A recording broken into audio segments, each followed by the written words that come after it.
तो दोस्तों फ्लाइट में कभी भी ऐसी गलती मत करना, वरना मेरी तरह ही ऐसे रोओगे। और गलती क्या थी वो मैं आपको आगे चल के बताती हूँ।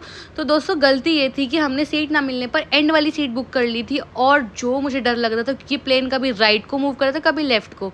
और ये पहले आप व्यू देख लो यार, बहुत सुंदर है। जो लोग फर्स्ट टाइम फ्लाइट में जाते हैं ना उनके लिए तो अमेजिंग एक्सपीरियंस है, लेकिन वो मेरे लिए नहीं रहा क्योंकि मैं इतना डर रही थी। और जो मेरे साथ वाला ये जो लड़का है ना जो अभी स्माइल कर रहा है कैमरे को देख के, ये मुझसे इतने मजे ले रहा था क्योंकि इसको कोई भी फर्क नहीं पड़ रहा था कि मुझे डर लग रहा है। ये देखो मेरी वीडियो बना रहा है मतलब, और देखो मेरा जज्बा देखो कि मुझे डरते हुए भी ना अपना वीडियो शूट करना है, मुझे बादलों को कैप्चर करना है ताकि मैं अपने रिश्तेदारों को जला सकूं।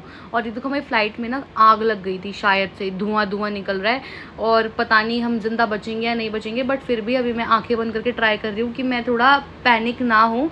बट ये हंसे जा रहे हैं और भगवान ने ऐसे लोगों को बहुत पाप देते हैं। ये तो इतना जुल्मी बॉयफ्रेंड है, ये मेरा बॉयफ्रेंड कम जुल्म करने वाला वो भी है। ये मेरी सेहत के लिए बहुत हानिकारक है, ये मुझे इतना डरा रहा था। और ये देखो ये पीछे से ये बोल रहा था कि प्लेन क्रैश हो जाएगा क्योंकि प्लेन ऐसे मुड़ रहा है कभी वैसे मुड़ रहा है, और मुझे इतना डर लग रहा था। मुझे मेरी जान बहुत प्यारी है ये दोस्तों, लेकिन जान से ज़्यादा मुझे ना हवाबाजी करना ज़्यादा प्यारी है। और मैं बाहर का व्यू कैप्चर कर रही थी और मैं इसको बोल भी रही थी कि बाहर देख मज़ा आ रहा है।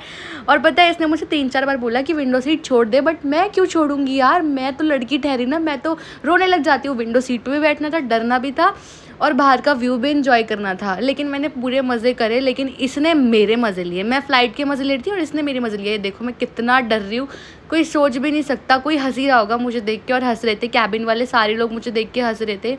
और ये देखो मेरा गंदा सा मुंह देख लो, मुझे इतनी हंसी आ रही थी, मेरे पेट में गुलगुली हो रही थी, मुझे इतना मज़ा आ रहा था, डर भी लग रहा था और मज़ा भी आ रहा था।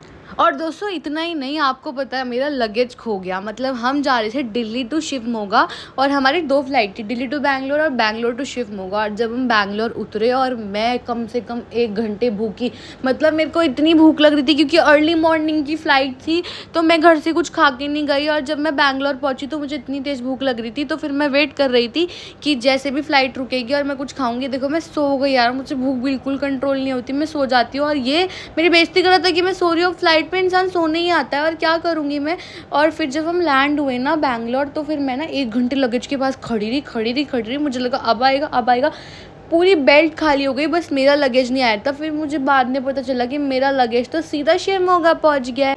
और गाइस फ्लाइट पे कुछ भी अच्छे को खाने को नहीं मिलता। मैं तो इतनी बड़ी फूडी हूँ कि मुझे तो गरम एकदम कढ़ाई से निकला हुआ खाना चाहिए होता है, बट फ्लाइट पे तो सारा प्रिजर्वेटिव फूड मिलता है, मतलब इतना एक्सपेंसिव और खाने में भी बिल्कुल अच्छा नहीं।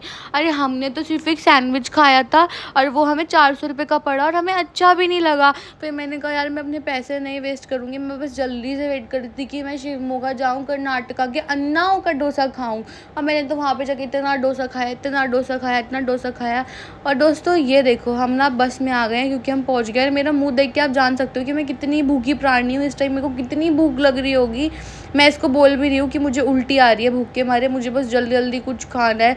और फिर हम दूसरी फ्लाइट में बैठ गए और अब हम वेट कर रहे थे कि हम जल्दी से शिवमोगा पहुँचे और मैं डोसा, सांभर, इडली, वड़ा, जितना भी वड़क्कम होता है सब खा जाऊँ। मैं पूरा होटल खा जाऊँगी उनका, लेकिन मैं इतना खा नहीं पाती। और ये देखो ना फिर से कुछ बोल रहा है मेरे बारे में, मेरी बहुत बेइज्जती करता है, मेरे को बिल्कुल अच्छा नहीं लगता।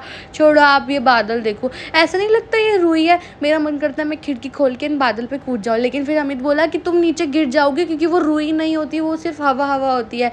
पर बचपन में तो मुझे ऐसे ही लगता था कि बादल होते हैं, उन पर कूद सकते हैं हम और उन पर कूद के मैं खेल सकती हूँ, बट ऐसा नहीं होता। काश अगर सच में रुई वाला होता तो मज़ा आ जाता। और मैं व्यू देखते सो गई। मुझे तो बहुत मज़ा आया व्यू एंजॉय करने में, लेकिन मेरी ना एक शिकायत है सबसे, आप लोग व्लॉग देखते तो हो लेकिन चैनल को सब्सक्राइब नहीं करते, हमारे पेज को फॉलो नहीं करते। अगर आपको मेरे ब्लॉग्स पसंद है तो पेज को फॉलो करो, कमेंट करके शेयर कर दो। कितना टाइम लगता है, अब हम पहुंच गए हैं और अब तुम मेरी ब्लॉग्स को शेयर नहीं करोगे तो मैं तुमसे गुस्सा आ जाऊंगी। लेकिन कमेंट करके मुझे सब बता देना आप लोग कहाँ से, और ऐसे ही प्यार करते रहना। Bye bye.